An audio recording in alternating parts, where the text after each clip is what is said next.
bismillahi raxmaani raxiim assalaamu calaykum waraxmatullahi wabarakaatu kusoo dhawaada barnaamijkii som t v oo maalin walba ama habeen walba saacadan oo kale aynu hawada ku kulmi jirnay markaad naga daawanaysaan channel 77 iyo channel 23 dadka qaarna ay naga daawadaan yaalaaba website-kayga oo ah www.somtv.org haddaba barnaamijkani waa kii aan muddada dheer idiin soo sheegaynay eenu lahayn qayb ka mid a FBI-da ayaa noo iman doonta interviewna ku samayn doonta ujeedada ka dambeysana ay tahay job fair la samayn doona bisha November 5teeda 6deeda Seattle University marka waxaan jeclay si aad uga bogataan waraysigani sidoo u dhacayno horeba idinku sheegnay hana oo qayb weyn ka ah oo interviewga samayn doonta halkan ujeedada ugu weyn ay tahay outreach lagu samaynayo cidii shaqo doonaysa Soomaaliyeed oo u timaada maalinta timaada State of Washington University Seattle University weeyaan hadii la haydhaa haddaba barnaamijkii sidoo dhacay waa kana hana ayaan ku wareejinayaa oo midigtayda fadhina hana waxaan u maleynayaa barnaamijkan dadku aad buu xiiseynay muddo dheerna waa sugayay wala sugay aad baad u mahadsantahay Mustafa so assalamu alaykum sidalayn sheegay waxa caawina la fadhiya laba agent ka socda FBI-da so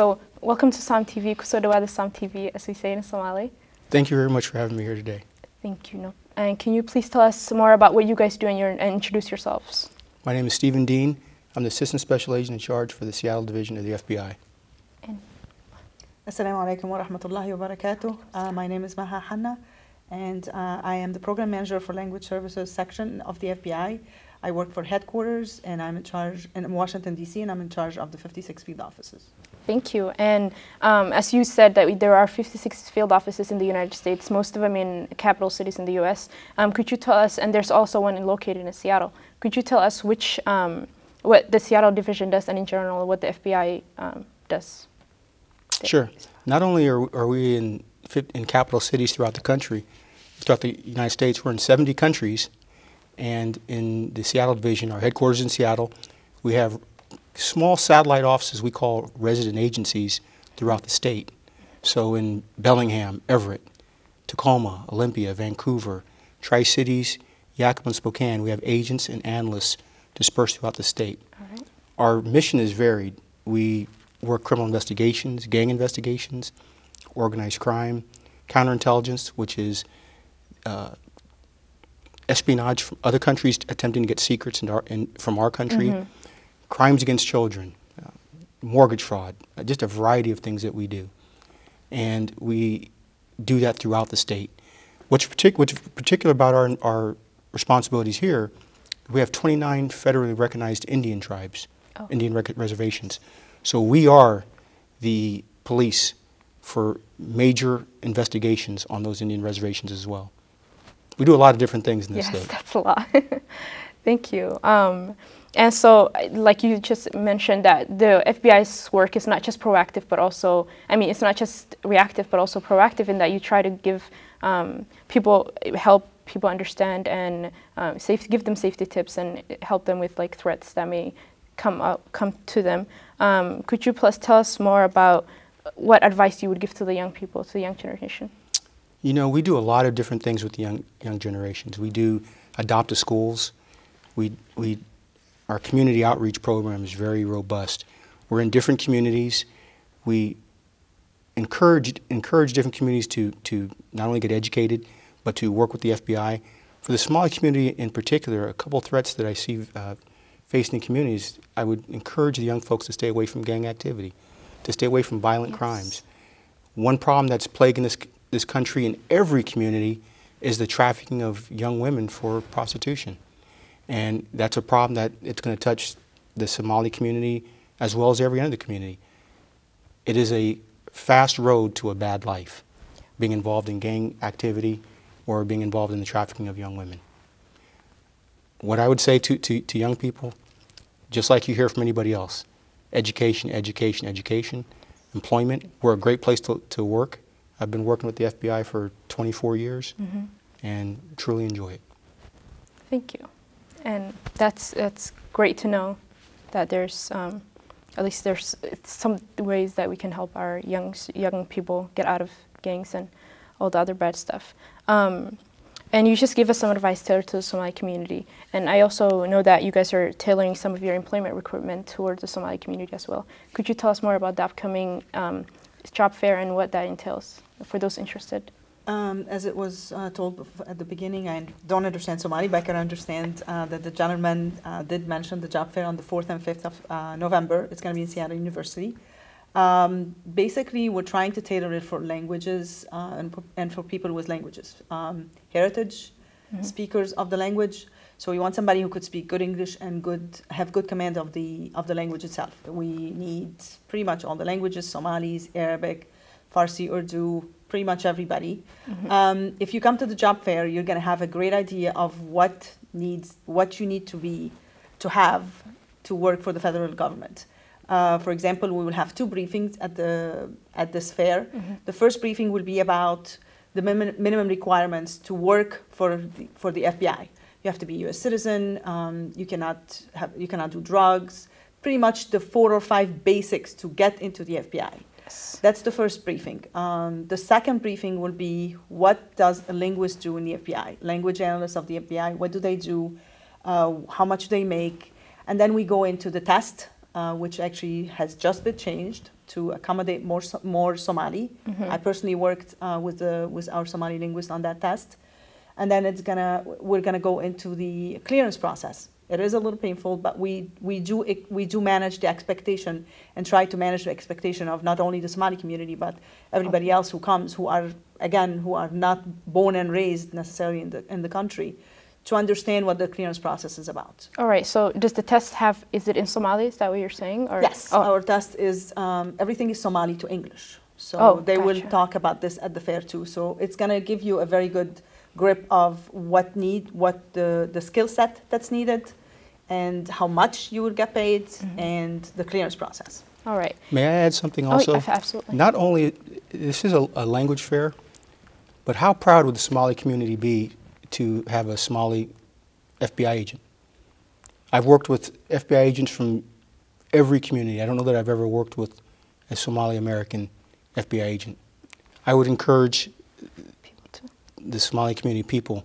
It's a wonderful job. It's a wonderful career, to inquire about being an FBI agent. Yes. About other jobs. We have hundreds of different jobs in the FBI. That's actually what I was going to ask about. So there other than just being a linguist, what other ways can the Somali community and FBI partner with one another, and how can they do, like, what other ways can they do that, pretty much?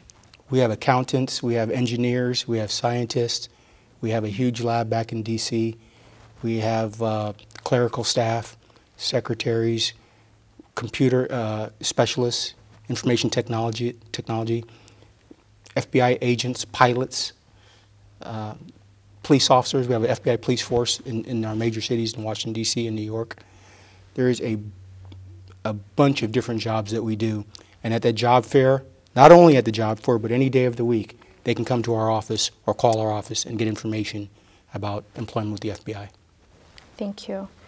So one thing that you may or may not know is that a lot of people have fear of the words FBI. It's simple 3 letters, but it's still, a lot of people have fear associated with the words. And how would that can act as a deterrent to those actually interested in what the FBI does? So how would you advise them to either and help them understand what the FBI really does, and to get them over that fear, to help them get over the fear? Let me tell you a little bit about myself. I'm an Egyptian. I was born and raised in Egypt. Yes. I started with the FBI as a linguist, but if I can bet you any money, if my parents had known that I had applied for the FBI, they would have killed me, because they think it's dangerous, they think they're spies. I participated in several fairs where I was called the KGB of the West. The FBI is the KGB of the West, and we're spies. And I understand. I totally understand. Again, being from the Egyptian community, that's the perspective we have about law enforcement from back where we were born and raised. If you think about it, this is taxpayers' money. This is a country that has laws that are enforced. When I was first going through the clearance process, it was at the beginning of the cell phones, and my phone was constantly clicking. And when somebody would tell me, your phone, something's wrong, I'm like, don't worry about it. They're probably listening to me because they're doing my clearance. I want to tell you something. We don't have time, resources, money to spy on anybody. Whether it's the Arabic community, the Somali community. If you think about not foreigners, but the people who are not born, again, people like me and you, who are American of different origin, we don't have the time, resources, or the money, for that fact, to listen to everybody. Spy on everybody. So this perception, this is why we're out here. This is why we go out in the community and we talk, because we're friends of those heritage communities, and we'd like to help them as much as possible. I would also say that it's a two-way street. Yeah. So I'm going to extend my hand to you, but you have to be willing to shake my hand. And I meet with community members all the time, many community members from the Somali community, and maybe I can do a better job of publicizing that. I'm a regular person, just like you. We recruit from the human race, and if you'll get a chance to know me and my colleagues, there's nothing more to fear of us than anybody else. We're doing a job, but we have families and we have communities that we go to just like everybody else. Yes, it's hard for people to believe that what they see on TV is not the only thing that, or even a good representation of what the actual FBI is about. I understand. Yeah. But it's still TV. Yes, it is. It's fake. So I would ask, when we leave here today, that you can tell people you met 2 FBI employees, actually 3 FBI employees. Yes, and it's not just on TV, but also in real life. I've met them, saw them. Yes. They are real people. And we do things that normal people do. Yes, I will do that.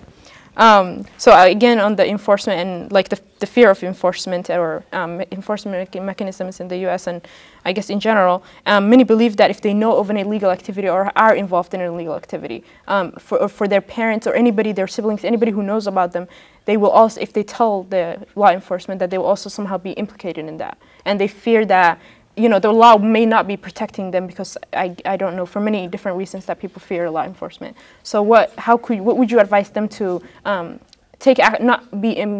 implicate themselves by not saying something, but to also come out and, you know, report the issue so that it doesn't get worse or There's a hurt presumption of innocence in this country, which is different than many other countries. And to report a crime doesn't implicate you in that crime. So what I would say is, that's part of me extending my hand to you. There's a level of trust. I want to shake your hand. You have to be willing to take it as well. For you to report a crime has absolutely nothing to do with you having participation in a crime. So we can absolutely not do our job without the public helping. We're just an extension of the public. We're government employees who work for you. And so what I would tell maybe those citizens who are from Somalia, and maybe, if I understand your question, to report a crime maybe in their country of origin, they would be looked at as being part of the crime. That's not the way it happens here. Even like if they, you know, people hear stories or hear of things that they think is wrong, and they can understand that it's wrong, and if they find out, they would like to go to the police or to go to the law enforcement but then it's the fear that if they were to say something, right, the government might think you are also involved in this. So whether it's in country or outside of the country, it's still, even just the police telling the police that somebody just might have a gun or might be, you know, doing some illegal gang activity or drugs or whatever, the fear is still there that if I report it, then what are they going to say? You were also involved in it. Absolutely not. Yeah. I've been doing this job for 24 years, and I've never looked at someone reporting something as being part of a crime.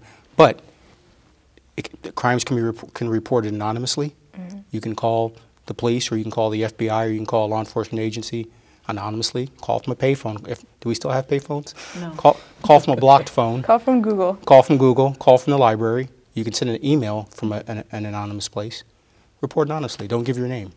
You have no requirement to give your name when reporting a crime. You have no requirement to give your telephone number, your address. If you're trying to do the right thing, but you have sensitivities and you're nervous, don't give a name. But if you're reporting a crime that someone can respond to, do it. Then you're doing the right thing. Thank you.